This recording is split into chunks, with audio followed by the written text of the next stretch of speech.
Hey, welcome everybody to Spirituality Adventures. We're glad you're tuning into this episode. We are a viewer and listener supported podcast, so we really appreciate you listening, watching on YouTube. We really encourage you to subscribe to whatever platform you're using. If you're on YouTube, hit that subscribe button, or if you're on Apple or however you listen to a podcast, be sure and subscribe. We'd greatly appreciate it. Also, make comments if you like it and share it if you like it. We really need people to make comments and share the episodes that you like. And then also, if you're not already a supporter, we really would encourage you to go to spiritualityadventures.com and you can pick a tier, and we have bonus content for every type of giver. This is a nonprofit, so they're tax-deductible donations, but we do provide bonus content for those who are supporters. So be a part of the team, help support Spirituality Adventures, and we're so glad you're tuning into this episode. Welcome, everybody, to Spirituality Adventures. Thanks for tuning into this episode. I'm excited. Josh Paszkiewicz, got it. Josh Paszkiewicz, I had to work on that one, is here. And I tell you, Josh is easily one of the most educated people, not only doctorate degrees, but lots of master's degrees, and then lots of certifications. Yeah. And then the breadth of his experience and his education. When I was reading and all, I thought, this guy's got to be 85 years old. And he's only 35. So he has packed a lot into his short life, and I am excited to have. Thanks for joining us, Josh. Yeah, thanks for having me. And by the way, we're really just met physically for the first time right. Today, right? But his husband, Zach, and I met maybe 2 years ago, and I kept trying to get Zach on here, and then he says, you need to get my husband on here.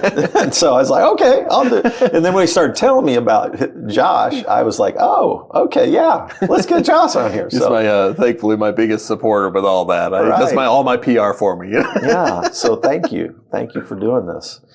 Yeah, I always like to start with kind of your origin story, like where were you born, where did you grow up, and give us a little sense of your family background, and maybe edging toward your spiritual upbringing as well. They're inseparable for me. Yeah, okay, me too, yeah. Well, I was born in Würzburg, Germany, to two military parents. So both of my parents were in the Army. They were both mental health clinicians in the military, worked for the Army's psychology service. Wow. So that's an interesting place to start. Didn't live in Germany very long. So my mom had gotten out right after I was born, or maybe right before my brother. That part's not clear to my recent memory, because I have a younger brother who was born a year later. So we came back to the States, ended up in Oklahoma. My younger brother ended up being born in Oklahoma, and kind of lived around the military, I guess, until we were about 5, something like that. My mom's family's from upstate New York. Dad's family's from Kansas City. So we were living in upstate New York for some time. And then my dad started kind of having a colorful mental health journey in some ways, which ultimately led to his kind of coming back to the VA and seeking some institutional help for that. And ultimately my parents got a divorce. At the time, I didn't know why, but, Dad would actually come out of the closet years later. And so that was a big thing, because he came from a very conservative Catholic. How old is he? 60 now. 60. Okay, he's my age. Yeah. So it's a different, journey he was going through. Definitely. And that was not something that went over well with anybody. I bet. His family, my mom's family, my mom, who was just pretty distraught over that. She had 2 little kiddos and then was getting a divorce and, trouble there. So we ended up staying in upstate New York for some time with my mom's family. But, upstate New York is economically, northern Appalachia, in every way. And there's just not a lot going on. And so I think dairy country, maybe? It's something. There's some of that, but not, the main industry is law enforcement. And they have a lot of the state's mentally handicapped adult population, developmentally delayed folks that they take care of, who are wards of the state. So there's a lot of sort of, home-based care in group homes and hospitals. And so it's healthcare or law enforcement. That's pretty much what you do. So seeing kind of that on the wall, Mom ended up coming back down here, wanted us to be able to have a good relationship with Dad and that sort of thing. So we ended up back in Kansas City, which is ostensibly where I grew up, the greater Kansas City area. You've got to be a little bit creative with it. And so for obvious reasons, folks weren't in the church. Dad wasn't going to the Roman Catholic Church anymore, which was the background.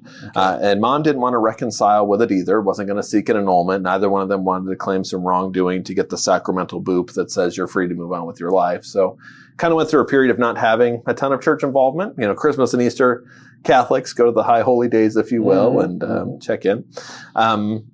At some point along those lines, my great-grandmother had passed away, and she was kind of the matriarch of my mom's family and really, for all intents and purposes, raised my mom. And that was kind of like a big crack for her life, just like questioning everything. What is going on here? And she's pretty young, so younger, certainly younger than I am now by a decade or more. Okay. So at that point in time, the Jehovah's Witnesses had come knocking on the door and caught my mom just at the right moment of grief. And that was the thing, so, how do you want to be together in paradise with your family forever? Let's make that happen, Let's make a deal.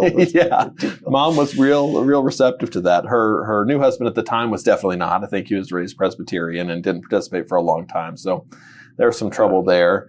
But Mom really got very active in it. We had the in-home Bible studies with the Jehovah's Witnesses. Yeah. Mom eventually got baptized, and there we were 5 times a week at the Watchtower Society until I graduated high school, actually. So 4th grade on up, I was raised in the What part of the Society. city was that? So that was down in Butler, Missouri. So Bates County. We actually lived really on the fringe of Bates County, but I ended up going to high school in Butler, Missouri. Okay. I'll never forget my dad's response to that was, and agnostic at best, that cannot be the only expression of Christianity that you're exposed to. So he had found what was then called the Country Club United Church of Christ in Kansas City, kind of the Brookside area, across the street from where Zach works, actually. And that he took us there every other weekend as visitation allowed, so we would kind of get some counterbalance. Was it UCC? UCC Church, right. They're now Kansas City UCC. Right. Had a great minister there that was, I must have been a weird kid, in so many ways. But I remember my dad, I was at home, his house for visitation one week. He's like, the minister called for you. It's like, you're 12. What is going on? But, there's a lot of internal polemics between this Roman Catholic background and the Jehovah's Witnesses and the very socially progressive UCCs at the time. Yeah. They were, I think, the first, what they called open and affirming UCC Church in Kansas City. Really? Yeah. Wow. So that was like where LGBTQ folks could go and just be themselves and be welcomed and have a church life, and it wasn't always super harmonious, it was the 90s, right? So they were figuring out, but they were really, vowed to do it together. So, That went on that way for a while. I remember our wonderful minister there, Sue Thorne, who's long since retired, but was just such a godsend to my life, introduced me to John Shelby Spong, who was an Episcopal bishop, right. Kind of, I would say, the successor to Paul Tillich. And so that was what I read at 12 and 14. Jesus Seminar guy. West Star Institute sort of stuff. Yeah. So I found that just mind-boggling. Interesting. Okay. And long story short, I just kind of was bouncing around. You were reading that at 12? I was. Come on, man. Strange. No wonder you're in the midst of society, right? You're 12-year-olds reading. Yeah. Anyway. Yeah. Tillich and Spong. Like I said, I was a weird kid. So, kind of got through high school. I had been introduced to martial arts when I was a really young kid. I just always had an affinity for East Asian culture, and that was something I pursued in earnest, and my parents really both supported at different junctures. But that kind of got me exposed early on to Buddhist philosophy, which I thought through Taekwondo. Through Taekwondo, through martial arts. So there's, in the Taekwondo school that I grew up with, there was this thing called the Hwarangulge, which was these mythological Korean warriors that had these 5 precepts that they followed, and we had to recite those things in our dojang. And they were written by a Korean Buddhist monk, Wan Hyo. So there was this, sort of ancillary training, but we also did, meditation before and after class. So it was just a kid like miming the teacher, but it planted some seeds. Yeah. So Fascinating. by the time I graduated high school, I'd had enough of Christian rhetoric and decided to really immerse myself in that. And there's a number of ways I got there that are kind of colorful. Going to theocratic ministry school with the Jehovah's Witnesses.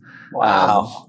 And learning how to minister to Buddhists, and they didn't have a lot of good ammunition. And I remember reading that book and being like, this makes a lot of sense. So that's where I went after high school. And that kind of got me to being a young person. Yeah. Where'd you go to college?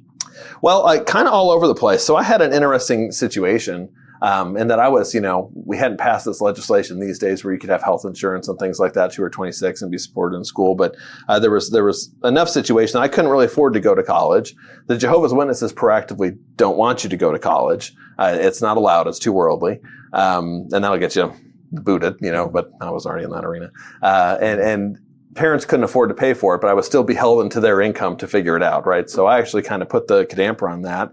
And instead of going straight to college, went to a Buddhist monastery in essence, started training around the country with different Buddhist teachers and becoming a monk in short order. That was my first foray out of high school. That's wild. Yeah.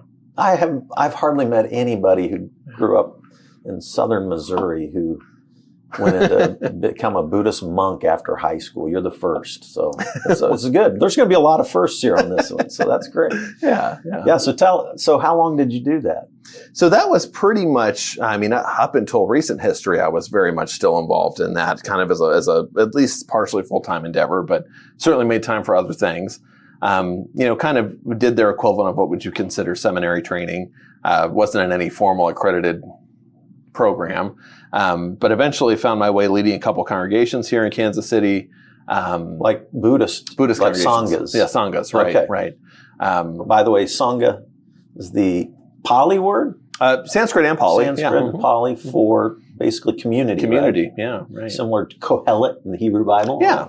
Well, it's interesting because we apply it. Kahal is the Kahal. Hebrew word for assembly or community. And It's the same, yeah. And then it got translated over into ecclesia in the Greek, which Ecclesiastes, and that's community basically. So Sangha is the Buddhist equivalent. Yeah, it literally means assembly. It's interesting though because we, through our Judeo-Christian lens, often interpret that word as being a little bit more egalitarian than it is, right? It doesn't Sangha. Okay. It doesn't actually mean assembly in the same way. It meant the assembly of the monks and nuns. So it was like this is Buddhism. To be a Buddhist, you take these 3 vows about refuge in Buddha, the teacher, the ideal, refuge in Dharma, the teachings, and refuge in Sangha, the community. But actually, in context, it would mean the teachers. So it's kind of a neologism to apply it in the way we do in the West as Sangha. But and long story short, without being too pedantic. So I was leading a few communities here. I had started running around the Episcopalians a little bit. Maybe that Jack Spong seed was planted early, and discovered clinical pastoral education. And was really trying to find, as a young person who had these bizarre credentials and bizarre social standing, how do I have some peers? How do I develop some collegial relationships? And that was kind of floated as, well, mainline Protestants all do this, so maybe do that. And I did. And that was kind of what flipped the switch and brought me into, okay, now I need to get a seminary degree and do all these things. And So you ended up going to getting a Master of Divinity? Is that what you did? Master of Arts in Religion. Okay. Yeah. Where did you do that at? So Graceland University, the Independence campus. Okay. Yeah. And then you ended up doing a Doctor of Ministry, which I did a DMin at Fuller Theological Seminary. Yeah. You did one. So College of Pastoral Education Supervision. So that was actually an in-house degree that CPSP put together. CPSP is one of the 2 largest accreditors of CPE programs, which is typically hospital-based, clinical training programs for pastoral counselors and clinical chaplains. And so our branch was very much involved specifically in the psychodynamic field. And the powers that be were trying to find some, like the DMin programs didn't fit what we were doing, but they wanted us all to have access to that and tried to build some relationships, but couldn't get us. They said, we can create our own program. So they did. And it was really great. I had a chance to study with, honestly, some of the more weighty and important voices in the field, some of whom are now in their, late 80s, early 90s. And had been doing it almost since the beginning of it, in this country. So it was a pastoral care and counseling track that was rooted in psychoanalysis. Psychoanalysis, basically. Yeah. And of the Freudian variety, unabashedly, Really? Not Jungian, but Freudian? Nope, they would definitely Freudian.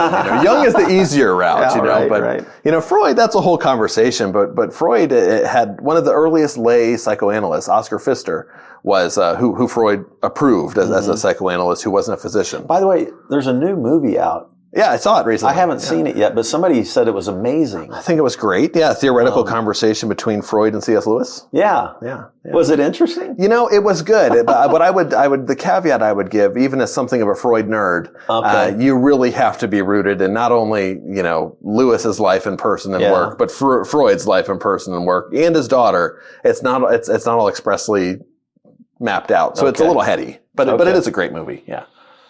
I would know C.S. Lewis way better than Freud, but certainly know Freud and Jung fairly, Well, and that was not in depth. But what played with that was, Freud was not totally antagonistic toward religion, in the way he would refer to himself as a godless Jew, but that was his own life, But the first lay analyst was a Protestant minister, Oscar Pfister. So that's kind of interesting. I always have thought that I've always think that there's legitimacy to the psychoanalysis route of counseling, and we used to call it those early people who jumped into the inner healing. So it was sort of like they baptized Freud into a Christian context and there was a whole movement called it inner healing. The American Pastoral Counseling Association, I think that there was originally. I can go back to like Francis McNutt would have been an early, in my vineyard background, Francis early on would speak at our vineyard conferences. Really? Yeah. Richard Rohr was a charismatic Catholic who dove into that. He very familiar with Richard Rohr's work. Becoming more Jungian, right? Yeah. But it's anyway. That's cool. Yeah, I love those connections. Yeah. Mm-hmm. So give me. So have you lived in a monastery in Asia? I have. Yeah, I spent about a year in India in particular, and I've spent shorter terms largely in Vietnam and Taiwan. And we're all. So I'm still I could tell you every kind of Christian on the planet, and give you all the history and background because that's my world. Yeah. But I'm just now in a 2-year training with Tara Brock and Jack Cornfield doing their MMTCP program. I'm in my 2nd year now with them. Great. And I think it comes out of Vipassana tradition. Yeah. But I couldn't tell you the difference between what I'm doing and your Zen Buddhism or any of the types. I know there's probably as many types of Buddhists as there are Christians, maybe. Well, what I tell people is that there's more. So, Buddhism is around 2,600 years old, right? We look at Christianity and you can go Orthodoxy, Catholicism, the Protestant Reformation, all those things that branch off there. We've had 600 more years, to branch, and we have. So, I don't know if it's quite as diverse, but it's actually, in practical terms, pretty similar. But I think I can wrap that up coherently in a short form. Because I'm still feel like I'm, walking in the woods and can't see the big picture yet. Well, I've been trying to translate this to Western audiences for a long time. So for those theologically minded folks that would be familiar with these terms, I think we can make sense of it real quick. There's essentially 4 movements of Buddhist doctrine and practice, right? So, and I think that there's Christian analogs to each of them. So we essentially have Theravada. That's where your Vipassana tradition comes from. So Vipassana is a technique in the Theravada school. Theravada means the way of the elders. And so it's orthodoxy. We could consider the Orthodox Church, the Roman Catholic Church, kind of the group of practitioners that are trying to do things as close to what they believe the Buddha and his disciples were doing at the time. And they try not to change it, and they try to maintain a high level of fidelity to it. There were a lot of problems with orthodoxy in the Buddhist sense, largely because the precepts that the Buddha prescribed for the monastic community, and they were all monks in the early days, were pretty strict. They weren't allowed to touch money. They had to beg for their food, their alms, and a lot of culturally sort of bound activities that were to their region of what some scholars would say the Indus River Valley. So as Buddhism started growing outside of that area, and the Buddha passes away, especially after that point, they don't have an authority figure. By the way, for folks, Buddha would have lived 500 years before Jesus? 500-600, 500-600 years before Jesus in India, right? Yeah, modern-day Nepal. Modern-day Nepal. Okay. Oh, yeah. So he was a great authority figure, grew a great community. They did a lot of, I think, revolutionary things that still are revolutionary. Even when I was like a very conservative evangelical who read, I was always into the intellectual evangelicals, right? But even when I was studying Buddha I was a religion major at Baylor, and I was like, dang, this dude figured out a lot of stuff just sitting around thinking. The Jehovah's Witnesses even thought that much, I mean, it's like amazing just to be, the things that he came up with based on reflection, observation, and observation, and the human condition, right. and he obviously he blended it with Hinduism to some Well, I would degree, say to a large degree, maybe this goes to the next point of this sort of schema. I don't mean to interrupt you. So the first one is orthodoxy. Orthodoxy, Theravada, the way of the elders. Yeah. They started not being able to follow all their own precepts. It was a little bit oppressive. The monks moved out of these areas that had an almsgiving tradition. They started receiving money. They weren't even supposed to physically touch it. Now we can't even be monks anymore. Enter the Buddhist Protestant Reformation. So this is what's called Mahayana, the greater vehicle, as the Protestant Buddhists would say, to the way of the elders. And this is pretty much, so Theravada Buddhism is found, actually not in India, but that's a long story. It's getting reintroduced. Southeast Asia. So we're thinking Laos, Cambodia, Myanmar, Thailand, Burma, this region. That's where it's kind of maintained. Certainly it's in Nepal still, but anyway. Mahayana is pretty much everything in East Asia that is not that, with notable exceptions. So this is China, Korea, Japan, Taiwan. They all practice this sort of reformed school that really took on a totally different, more colorful, syncretic character in some ways. So there's the Reformation, and this is probably the largest group of Buddhists worldwide. Then there's the Buddhists everybody knows about. His Holiness the Dalai Lama, is the head of the Gelugpa, the yellow hat sect of Tibetan Buddhism. These folks are a little bit harder to classify, but we could maybe call them a syncretic tradition that's analogous to Santeria. It's kind of orthodoxy mixed with indigenous shamanism. Okay. And in fact, the first scholars of that school, when they encountered it in Bhutan, Tibet, Mongolia, that's the main region, they didn't even recognize it as Buddhism because it was so syncretic. And actually, Tibetan Buddhists are 1% of world Buddhists. So everyone knows the Dalai Lama. Probably the smallest group of Buddhists are the Tibetan Buddhists. But so they're kind of this syncretic, Santeria-like tradition. And then enter the Zen folks, which is the school that I was trained in and come from. You're and Zen master. Yes, that's the turn of phrase. Tell us about Zen and then tell us what a Zen master is. Okay. Sure. So Zen is, if we can put it in Christian terms, it's a restoration tradition. So it looks at this syncretic Santeria sort of thing. It looks at the Mahayana innovations. It looks at the orthodoxy and says, I think y'all are missing it. So let's kind of go back to what we think maybe the Buddha's intentions was. Some varieties of churches of Christ can be associated with that. The Latter-day Saints. There's a lot of variety that consider themselves restorationists. I'm now a ordained DOC, which is a part of the restoration. Exactly. Christian Church Disciple of Christ. Yeah. Right. Mm-hmm. And so I had some appreciation for that from my UCC days. So I remember that. And we're in full fellowship with UCC. Right. So, anyway. Yeah, great group. Mm-hmm. So anyway, the Zen folks out here kind of are having this renewal movement, restoration movement, back to the basics, but none of the continuances they thought were it. And so in a lot of ways, it's very simplified. It's a very simple technique. Zen comes the word zazen, sitting meditation. It just means meditation. Certainly it's got its own colorful elements. But anyway, so what is a Zen master? Well, it's a very bad translation. That's what that is. We might think of it as like a master carpenter, right? Or a master plumber, right? We think Zen master, this is some guru, and sometimes treated that way. But it literally means you've mastered the forms, that you've been entrusted by your community, and other people have been trusted by their community, and almost a cyclic succession from the Buddha, saying that yes, you get what we're doing, and you can hand that off as a lineage holder. So the tools of the trade are at your disposal. Now, whether or not you live up to using them appropriately is up to you, right? So there's a few of us that have those titles, and it's not always pretty and what you would expect, but alas, religion. So I'm going to pick a few famous figures, and you tell me which of these four schools they would fit into. I'll do my best. So Thich Nhat Hanh. Thich Nhat Hanh, Vietnamese Buddhism, Mahayana.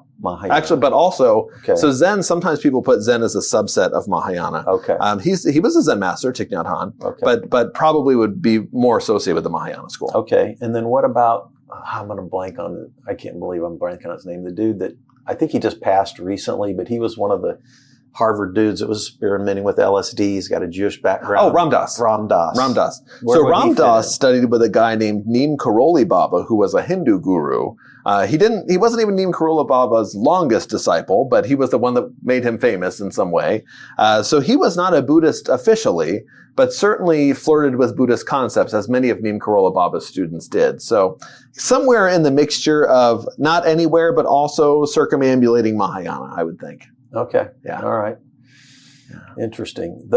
Obviously, they've had a lot of influence, I think, in the West, right? Very much Ram so. Dass, Thich Nhat Hanh, I think even the Dalai Lama to some degree. Oh, has huge, a lot of I would say. Western Yeah. influence. Who are maybe a couple other the Western influencers who Oh, goodness. fit into one of those? I think that outside the Dalai Lama and Thich Nhat Hanh, you start getting kind of obscure. Okay. But I mean, there's people that have certainly had their moment of fame. Zen Master Seung San, a Korean missionary, came here in 1968, built something like 112 congregations in his lifetime. Very famous. Shunryu Suzuki Roshi, Japanese Zen master, famously wrote Zen Mind, Beginner's Mind, huge text. Yep. Yeah, out of the San Francisco Zen Center. Okay. Both of those folks would be Zen, Korean and Japanese Zen. Mhm.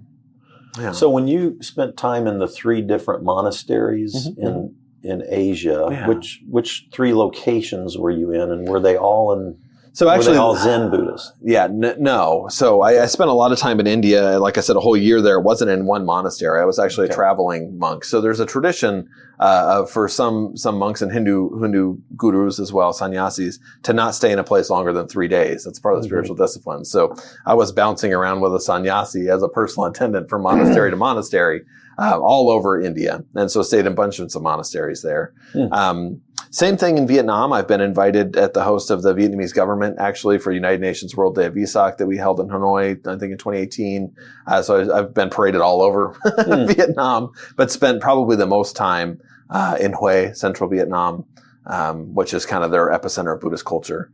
Same thing in Taiwan, have all over Taiwan, which is, it's an island you can circumambulate in a day. So it's a second circumambulation in this conversation. I'll try to limit that, but yeah. So just kind of a bunch of different monasteries in short. Okay, cool. So, so were you living had you taken a vow of celibacy At during that this time, period of time in your life? Yeah. And that's required, right? That's one of the it depends on vows? school. So in the Okay. Theravada school, absolutely required. And the Mahayana school, it's required half the time. And the Vajrayana school, pretty much not required. And the Zen school, also pretty much not required. Okay. So that was one of those kind of things that as we examined it over time, it's like, this seems to be more of a cultural predilection and a cultural custom rather than something that has doctrinal scruples. Okay. Yeah. And then where would a guy like Ken Wilber fit into this picture? Well, Ken Wilber, people might not know, but he's written a lot of books. I think he's had some pretty big Western influence and wrote his biggest, probably what he calls his magnum opus, which is this thick. It's called Religion of Tomorrow. Yeah. And and I liked his 4, I can't remember what he called it, but growing up, waking up, he has that scheme I know what you're talking about. I couldn't quote it to you either. Yeah. No, Ken Wilber's an interesting guy. It certainly has had, I think, a bigger effect on sort of the academicians among mystical and contemplative religion. I mean, it's dense, getting into his stuff is just such a high level intellectually, I would say stimulating, but certainly dense tome that he's written many. I don't think we can fit neatly into a Buddhist schema because he really draws freely from not only the East Asian religions broadly, but also Western philosophy and Western religion as well. Okay. I mean, I would say Wilber's the great syncretist of our time and unfortunately underappreciated, Okay. Yeah. Well, it's interesting. Do you know Paul Smith here in Kansas City? Doesn't ring a bell. Paul pastored Broadway Baptist Church. Oh, sure. For decades.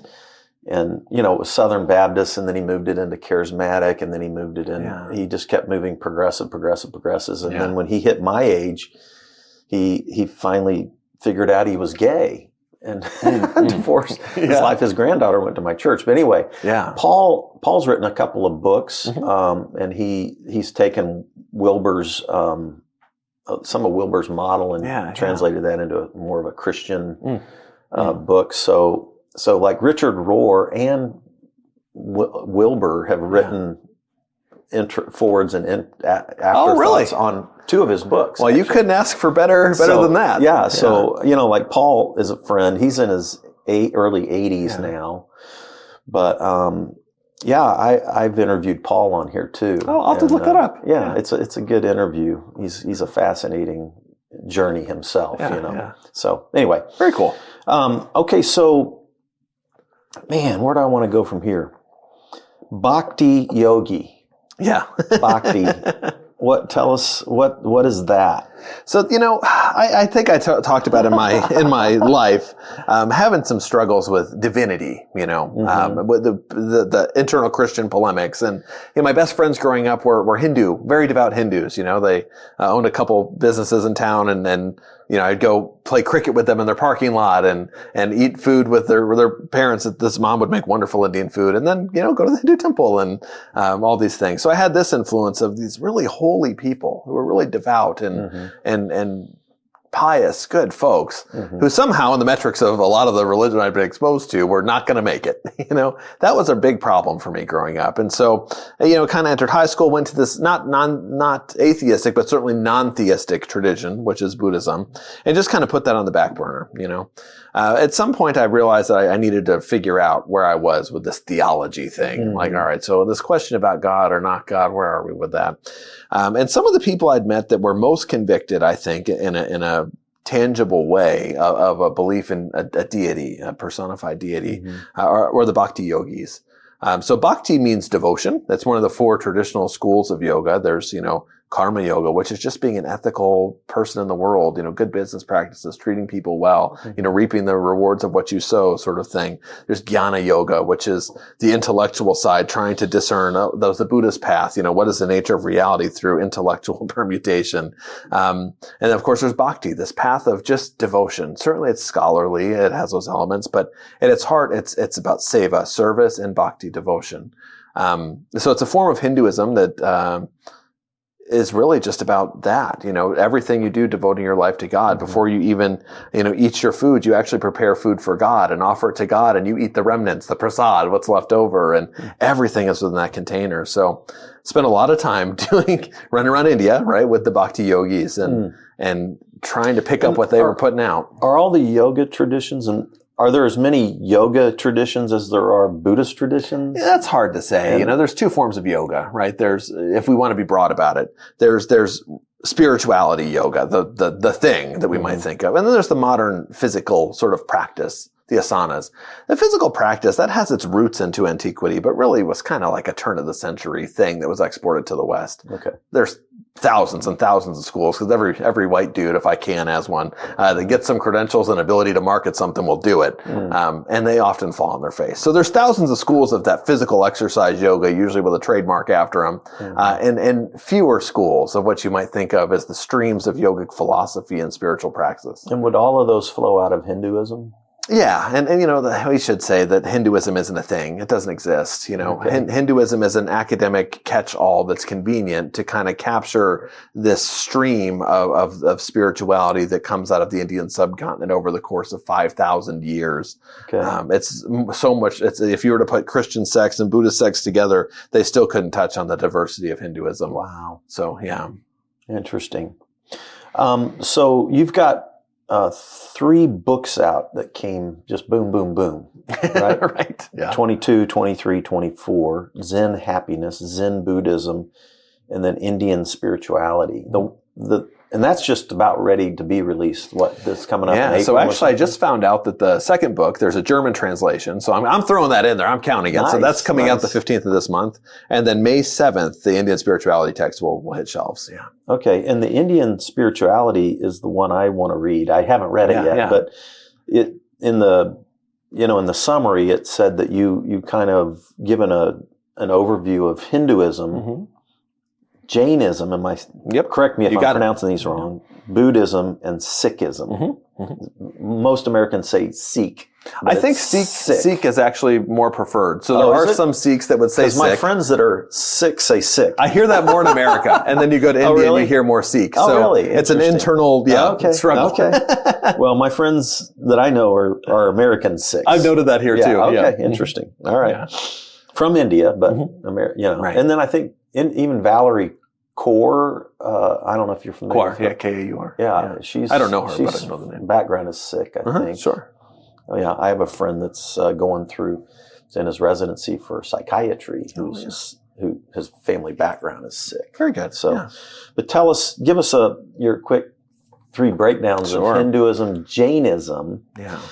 And what's interesting, I have another friend who's African American who grew up Black Baptist. did all of his theology degrees. Now he does a deal called Buddhi Christo.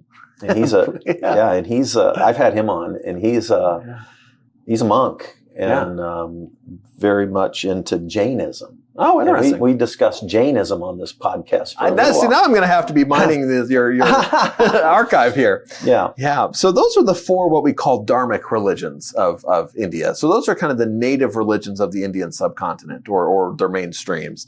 It should be said that Islam has a long history in India as well, but it is not a native Indian religion. So I want to respect all of the Indian folks, the Indian spirituality that is Islam, but it's not a dharmic religion.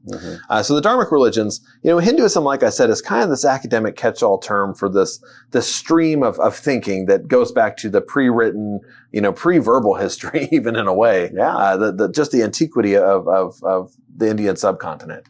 And there's so many varieties of it. The basic supposition, if I were to try to sum it up and do some justice, is that you're a soul, not a body, right? So that there's a spirit soul that is more real than anything that physical or material matter can even hope to reflect. The problem with that is that material consciousness is where we live, breathe, move, and have our being, as we might say in the Catholic tradition. But unfortunately is often less than satisfactory and causes us a lot of problems when we overly identify with it. So the Hindu stream of thought, and this carries over into all the dharmic religions, is that soul needs to be liberated. Liberation is called moksha. It needs to be liberated from material consciousness, re-enjoyed eternity with God. The supreme ultimate nature of God, which...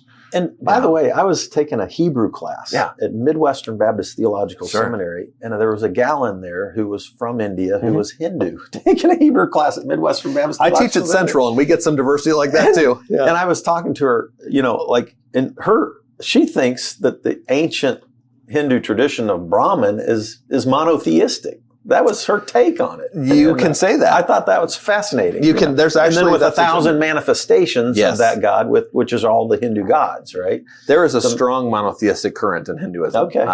But again, you have to take a wide view and know where you're taking the view from. But it's there. Interesting. So, but that supreme personality of God as a monotheistic element is usually not considered to have a personality. It's not anthropomorphic. Right. So it's an impersonal, you could almost say reality. Reality itself is God itself, which is all things everywhere all the time. Yeah. And so Hindus hope to re-enjoin that in a spiritual sense. A radical immanence of all things. Or if you spread out incarnation, it'd be everything's incarnated. Exactly. In this nature of God, right? Right, right. Everything is an emanation, as sunbeams to the sun, Hindus would say. Okay. Yeah. Part and parcel. So not the same thing, but of it. The beams are separate and identifiable. Yeah. And I've been attracted to panentheism. Now, that's new to me. Panentheism, which is it's a lot of, like, Richard Rohr considers himself a panentheist. Okay, I can situate. And so, it's not pantheism where you're completely identified God and whatever this table is completely identified. Sure. Panentheism leans heavily into the immanence of God or the radical incarnation of God everywhere in everything. I could situate myself there. But still has some separateness to some distinction. Some distinction. Yeah. Versus, so it doesn't emphasize, like in your classic Christian theology, the transcendence of God who is totally other and separate. Right. And kind of, to me, that God falls into the classical Greek ideal concept, Yeah, for sure. And I'm moving away from classical. It's hard to be a Neoplatonist, but yeah. So what is Jainism then? So in Jainism, that context? Again, it's a variety of Hinduism in a way, because the fundamental suppositions are the same. It's just how do they apply them? So the Jains have this spiritual lineage of Tirthankaras, which are the enlightened masters that taught this dispensation of Dharma. Again, Hinduism, Jainism, Sikhism, Buddhism, they're all dharmic religions. Dharma, very complicated Sanskrit word, actually. We typically think of teaching. Yeah. But it also means internal quality, external phenomena. So it's the nature of mind. It's the nature of reality itself. It's also your station in life, what you do. It's a very complicated word, but pragmatically, this is a religious dispensation. So of these Dharmic religions, you've got this Jain dispensation, which basically follows the same thing. They have the last Jain saint, Mahavira, who was a historical character that had traits and teachings that we can trace, and basically taught a very strict form of ascetical practice. The renunciation of physical matter, staying really physically put in one place, keeping your karma extremely clear, because the goal in Jainism, probably above all else, is if you neutralize your karma, that means you're not going up or down, right? In the karmic cosmic scale here. If it becomes neutral, that's when you can escape physical existence, and then enjoin moksha, liberation, and become yourself a liberated. Does that mean the same thing as nirvana in the Buddhist tradition? Moksha? Pretty much, functionally, yeah. And actually, we use the term moksha as well in Buddhism. Okay. So, and it's interesting, each of these things relate to each other. I put them in that title of the book, kind of in their historical genesis and order. So Jainism appears in this Hindu milieu. Buddhism appears in the Jain Hindu milieu. Okay. So, probably my somewhat idiosyncratic academic supposition is that the Buddha studied with Mahavira, the last Jain saint. It's too similar. The precepts and the monastic training are they're too close to not be related. The time frame matches up. That's not a total minority report. Other people, Stephen Batchelor, famously, he wrote Buddhism Without Beliefs, Confessions of a Buddhist Atheist as well. Great books. Have you read Robert Wright's book on why Buddhism is true? I'm familiar with it, but I haven't read it. I'm just curious. Yeah. I read that one. I've heard good things. It's an interesting take. But anyway, and then tell us about Sikh. So Sikhism is kind of the one that's probably the most unique, the least related to the other three. Often looked at as a syncretic tradition between Islam and Hinduism. That's not really true, but certainly has elements of Mughal culture. The Mughals invaded India, but they also murdered one of the Sikh gurus, famously, and that didn't win them any prizes. Sikhs are really all about seva, all about service to the world. That is their dharma. But they were also a warrior caste. They took it upon themselves as sort of an ostracized people to be defenders of religious liberty early on. So when the Mughals were massacring everybody that didn't fit into their Islamic ideal, the Sikhs were like, we'll take up swords and fight them for you, Hindus, for you, Buddhists, for you, Jains. So the liberation theology in a dharmic sense, Yeah, not the nonviolent. No, they would not be afraid. Rights, they try to balance what's called miri and piri, so the temporal world and the spiritual world. So there's spiritual ideals and aspirations, and there's temporal realities and aspirations within them, and they don't look at them as opposites that can't be reconciled. So you can pick up a sword and defend, the lives of others and their religious liberty and still be a spiritual, God-fearing, holy person. Okay. Yeah. So, oh man, where do I want to go with this? We're running out of time here. I could talk for hours about it. Yeah, it goes quick, doesn't it? I know. So, I want to get into. So I'm curious. You've got this other thing that you mentioned, independent sacramental movement. Yeah, and maybe bridge that into, because what I've noticed, I'm in a centering prayer group that comes out of it's Christian contemplative tradition that actually it's Father Thomas Keating's Snomus Mountain Monastery. Yeah. That's that, and Richard Rohr picked up on that. And actually, one of Richard's former board members is the guy that leads the group I'm in. Oh, very cool. Yeah. Very cool. Yeah. And I've been, and then I'm in this Vipassana, or some people call it insight meditation tradition that I'm studying with Tara Brock and Jack Kornfield.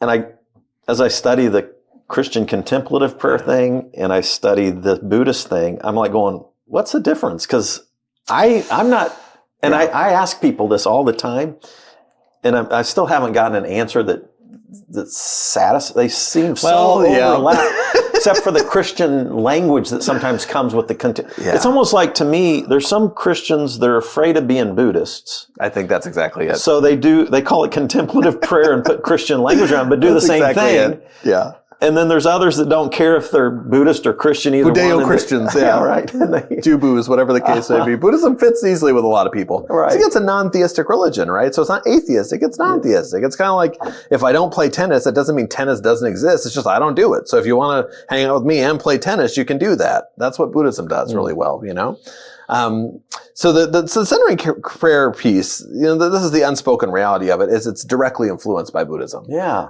So there's no way it couldn't be. It's as I'm looking at it. It's a derivative. Yeah. It's a modern derivative. Yeah. But it does date back into the Middle Ages. Well, at least, the problem with this is there's no contiguous transmission. Okay. So it's a reinterpretation through kind of a Buddhist-inspired lens of ancient Christian practices. Now, I'd say at the language of the mystics, we're all doing the same thing. I think so too. If you study the mystics of any tradition, it's like, they're talking about the same thing. Right. Union being the huge component to all of it, and everything's. Yeah. Right. Anyway, I think the difference with Buddhism that has made it portable and accessible to these environments is that it's a practice. It's not a belief system. It's not orthodoxy. It's orthopraxy, right? So that bolts on everywhere. And a lot of these in the probably from Vatican II on up, certainly when Pope John the 23rd invited interfaith and ecumenical dialogue, and the Roman Catholic Church stopped, damning everybody that wasn't within the church to hell. That was there's a document, Nostra Aetate, the Christian church's relationship to non-Christian traditions. The Roman Catholics officially said Jews aren't horrible, and also everybody else, they have pieces of God's emanation as well. And those things that are holy and true, we should accept and live to. Yeah. My order. It's a deep type pluralism. Would you call that? So. Yeah. And who were some of the big Catholic theologians that really pressed into that when that was made okay? Would that be? I think that was a huge. Certainly. Keating was around that time doing that center at the genesis of centering prayer. Mm-hmm. There was tons of intermonastic dialogue. So a lot of this stuff happened on a smaller scale. It wasn't being the big academic theologians. That kind of came later. But this influenced Protestantism as well. Yeah. These great voices like Tillich, undeniable influence to that pluralism. And even John Cobb Jr., I think. Who's not familiar to me. So I have to take your word for it. it. He's a big process theologian. Okay. Yeah. It came out of the Charles Hartshorne and Whitehead process theology tradition. Anyway, I'm a little more familiar with that arena. Yeah. So, where I think I've got 5 streams. No, so where do you want to go with that? So, the independent sacramental movement. What is that? So that is a stream of liturgical Christianity that really dates back to the separation of the Dutch Roman Catholic Church from the Roman Catholic Church over issues of papal infallibility and the ability to elect their own bishops and things like that. So the genesis was the old Roman Catholic Church in the Netherlands. It got into a fight with the Pope, and they wanted to elect their own bishop. The Pope wasn't having it. He wanted to give them somebody. Said, "Well, we're going to do it anyway. We don't historically need you." There's this titular bishop of Babylon that got shipwrecked in the Netherlands and consecrated this bishop that they had elected, and so they could confirm their children. It was a big political mess. That denomination still exists, the Old Catholic Kirk, the Old Catholics.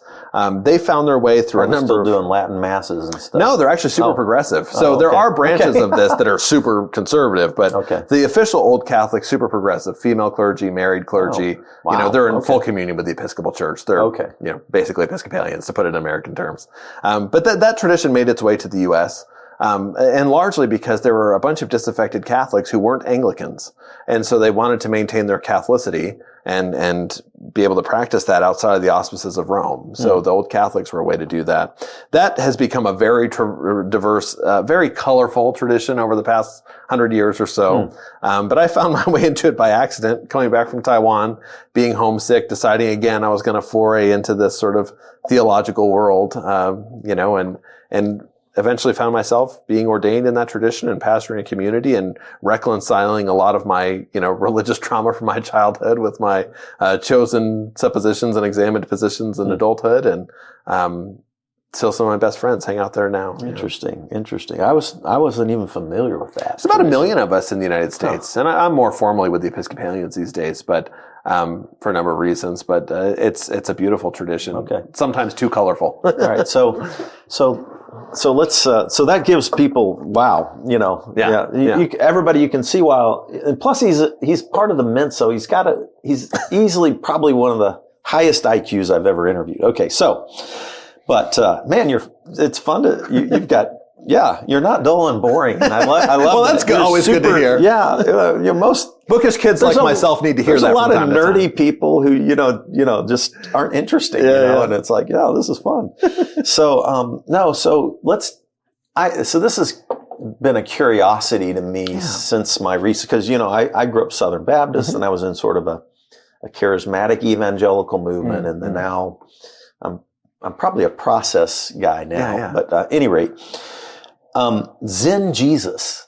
And I don't even know if that's a thing. But what's fascinating to me is, I always read Jesus through the eyes of Judaism, monotheistic, right? And so, like when he said things that sound like he was claiming to be God incarnate on earth, then he's the only unique incarnation of God in flesh and blood, right? Born of the soteriological event in history. Born of the Virgin Mary and all this kind of stuff. But I wouldn't walk around saying, I'm the way, the truth, and the life. No one comes to the Father. And, of course, I was very schooled in C.S. Lewis's Lord, Liar, Lunatic, and all these kind of things. But now that I'm reading, a lot of other stuff, and I go back and read some of Jesus' sayings, and then I'm going, I wonder, Buddha lived 500-600 years before Jesus. I wonder if some of those teachings made their way to the Middle East, to Palestine, and did Jesus ever interact with some of those? Because if you read some of his stuff, it could fit really easily into a more Buddhist philosophical context rather than a Jewish monotheistic context. And perhaps was even why he was so controversial, and people I think so. accused him of blasphemy. He said stuff that you couldn't say. Yeah, you don't say that. Right. If you're sane, you don't say that. No, that's complex. I mean, there are some scholars. I think I hesitate to use the word scholars. I think they want more imaginatively would love for the lost years of Jesus between his childhood and 33 to have gone, into what we know as the Thomasine missional area and encountered the East and the Silk Road. That was happening, right? Like Buddhists, and the really, disciple Thomas, by the way, is said to have gone to the East and evangelized the East. Yeah, and so the churches of India still largely trace their history back to St. Thomas's apostolic ministry.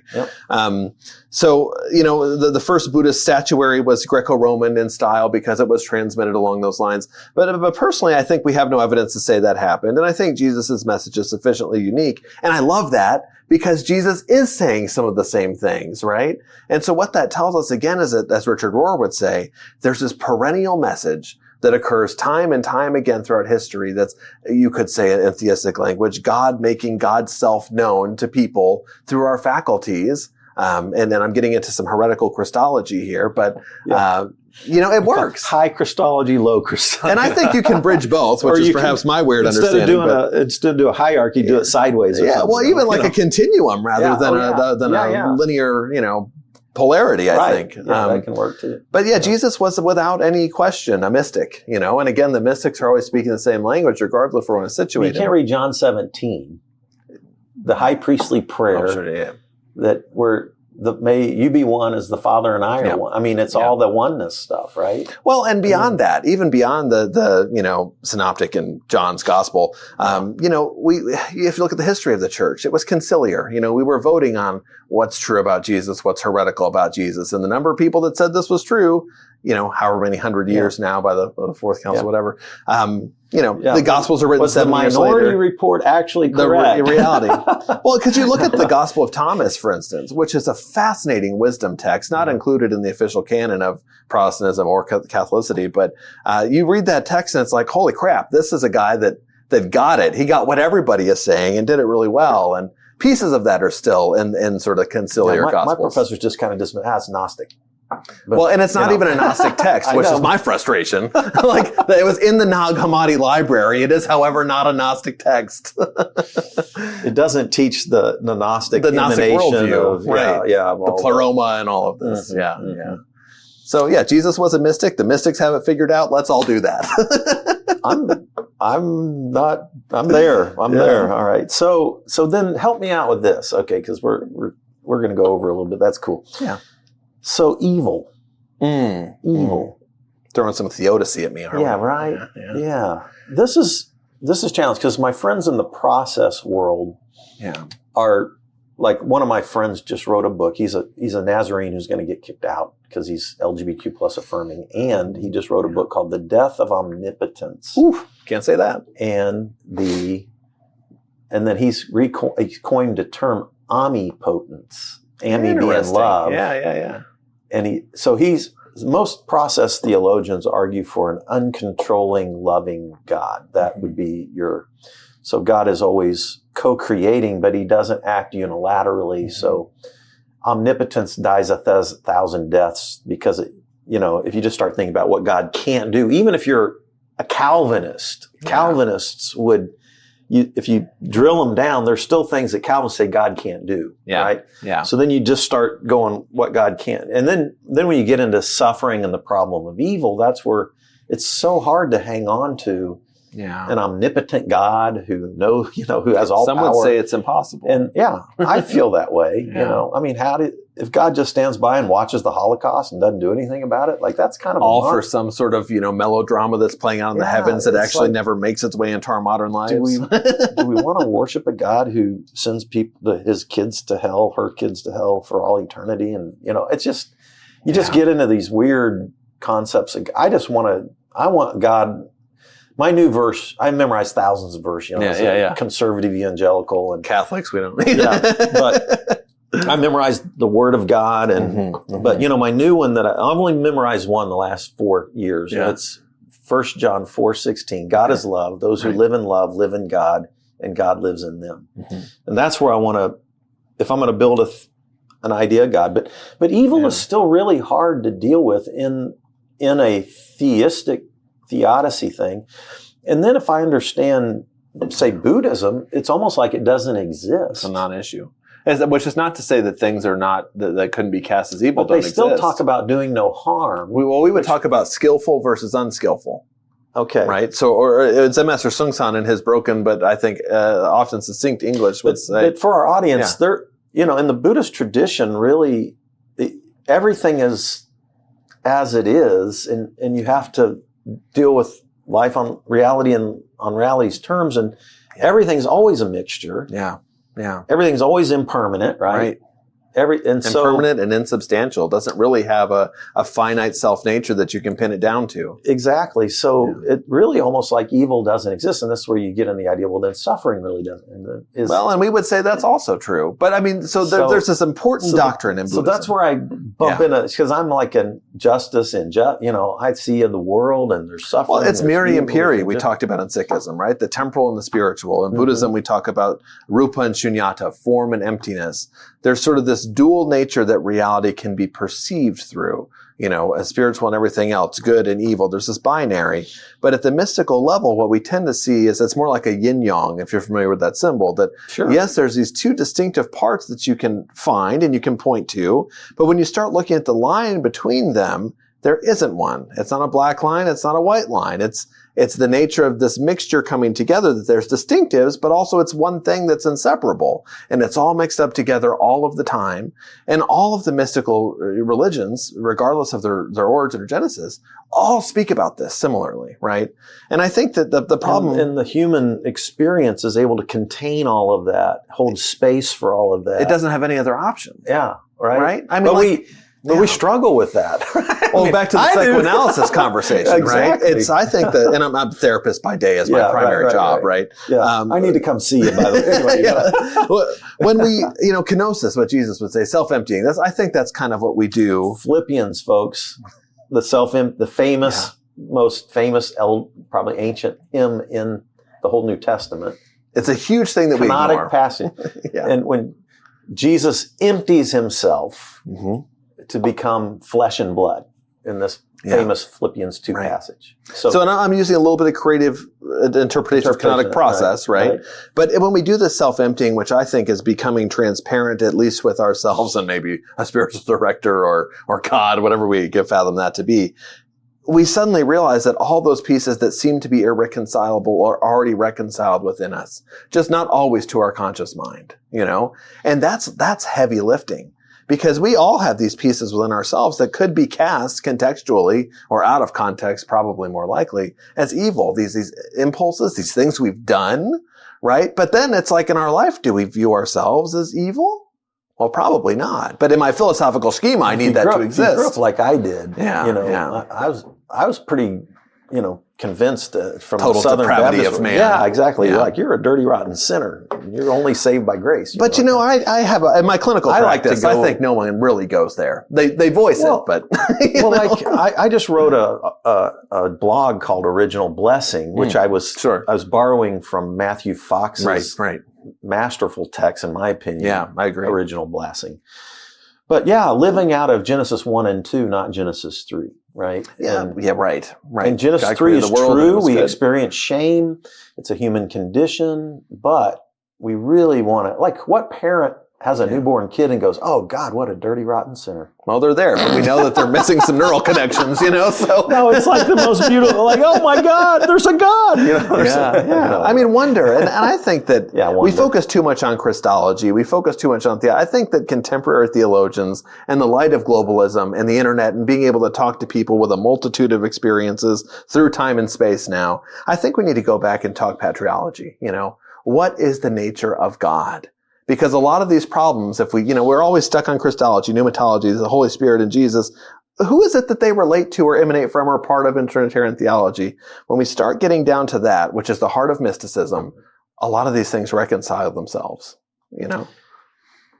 And you do have to, I think for healthy human beings, you do have to learn to hold all of these things, hold space for all of these things. Either that or be ripped apart by them. That's the choice. Exactly. And be able to do that with some gratitude and in this moment right now, with all the beauty and shit all mixed together. All together. It's okay. Right. And if you don't believe it, and I can just breathe, step back and breathe. And I've needed that because my meltdown came from my anxiety disorder and 30 years of insomnia, and then late in life tried to start dealing with that and got addicted to Xanax and alcohol for a couple of years. And that human beings have been doing that since time immemorial. That led to my great meltdown. And then my meltdown, and then how I process it didn't fit well with my evangelical past. Right.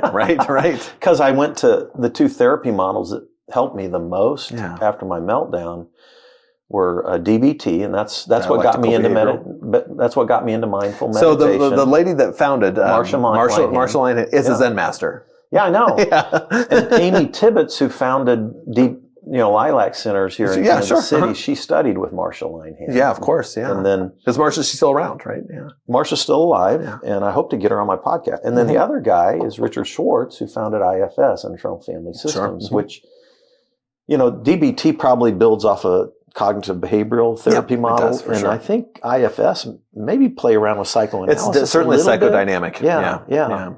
And so those two I found really helpful. You could ask for worse. That's a great combination. Anyway, the IFS stuff in particular, realizing that these disparate parts of the self that we all contain, the multitudes that we all contain, can and do speak to each other. And we can do that consciously and realize that there's a dynamic organization to the unconscious that doesn't require our effort. It just requires our awareness and acceptance. And when we become aware of ourselves as we are, reality as it is, then accept it inexorably and inevitably as it is, then we fall into accord with it spontaneously, And if you throw your cup at me, I don't look at it and be like, well, that's going to hurt and sit here. There's an instinctive accord with that reality. And when we can do those things, all of these sort of, super heady, super Western, not inspired by the rest of the world's wisdom traditions, theological suppositions, they just don't hold water. And what I would say is when the cogs of reality and the cogs of philosophy or our mental suppositions don't mesh, right? The cogs of reality always win. So it's best to figure out how to mesh with them. And that's what leads to religious deconstruction, I think. Yeah. Religious trauma can like for me, both of those religious trauma and deconstruction were, like when I'd lost all the pillars of my life and they were gone. Right. And then like, where am I? Where's this? Who am I? Yeah. Who have I been? Does God exist? Who have I thought I was praying to God all these years. Was I just talking to myself? It just really just messed with me, and so I've been in this process of rethinking, which is my new translation of the word repentance, metanoia, I like it. rethinking. Yeah. It's kind of anyway. Yeah, I like it. So I've been repenting, but in a new way, rethinking. I think there's a lot of validity to that. It's taken me to, some of my evangelicals say, no, you're not repenting. Anyway, you would be messing with it. Anyway. If that was working that way, we wouldn't be having this conversation. Exactly, right? I'd be like praying for you, Josh. And I'd appreciate that too, but. And anyway. No, I care. I still care for people. I still care for. I think that's the end result of having our heart broken and our world deconstructed. Yeah. That to me is the proof in the pudding. 1 John 4:8, God is love, right? We talked about that. Mm-hmm. When after all of our self-crushing, ego-blowing, spirituality dissolving process work has happened, what we almost always, without exception, come back to the world with is wonder, awe, gratitude, and love as the only response to all of it. Yeah, and the thing is I even have atheist friends who still respond with those things to the world that they live universal. They're human. That's reality itself. That's God, Yeah. I think so. Well, gosh, I could go on for hours, but thank you. This was wonderful. Yeah, thanks for having me. I thoroughly enjoyed it. So how can people find you?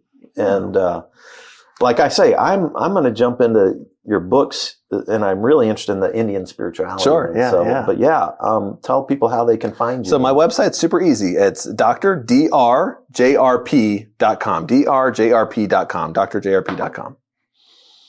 And you've got a huge in-depth what do they call that? Biographies, something. Yeah. And then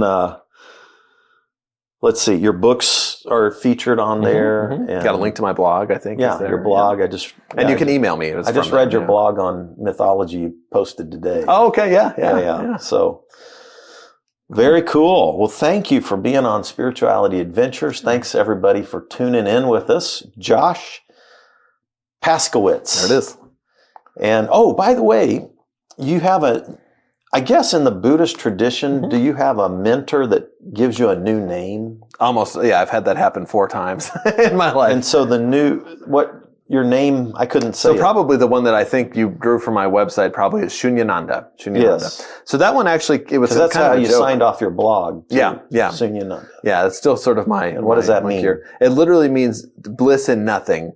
It was a joke from at one point actually in my spiritual journey that I've kept, because Shunya means nothing, Ananda means bliss, but both of those have implications of, divinity. So Ananda is the bliss of God, and Shunya is the 0 point that all else dissolves into reality itself, which is also the divine. So it's a funny joke that stuck with me, and I've appreciated it. Okay, cool. All right, folks, take care. See you next time. Hey, you made it to the end. Thanks for listening all the way through on this episode. By the way, if you're not already a supporter, go to spiritualityadventures.com, sign up for one of our monthly supports, and you will receive our bonus content. You'll receive lots of interesting information about our guests. Many of our musicians will do special bonus songs and record a song. So I want to encourage you to do that. Thanks for listening. Thanks for watching. Be sure and subscribe. Be sure and share any of the episodes that you like. And be sure and make comments if you like them as well. This helps us get Spirituality Adventures out there to more listeners, more watchers. So whatever platform you're using, subscribe, like, share, make comments, and go to our website, sign up for our team, and be a part of the team support. Thank you so much, and we'll see you next time.